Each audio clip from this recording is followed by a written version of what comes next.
Hi guys, nagluluto ako ngayon ng daing na tilapia. Ayan napakabangong iprito. Alam nyo guys, iyan ay galing pa sa aking pinsan.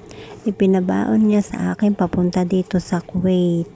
Ayan, salamat sa pinsan ko. Ngayon may ulam kami din ng kasama ko. At ayan nga, nakaluto na ako ng 2 piraso. Ayan. Bango-bango. Tatambalan ko lang yan ng ginisang apalya. Yun lang ang katambal niyan. Walang gulay na munggo. Kaya ang palaya lang ang nandito. Yun lang ang aming itatambal. At ayan guys, magpiprito pa ako ng 2 ulit. Para tigalawa kami ng kasama ko. Ayan.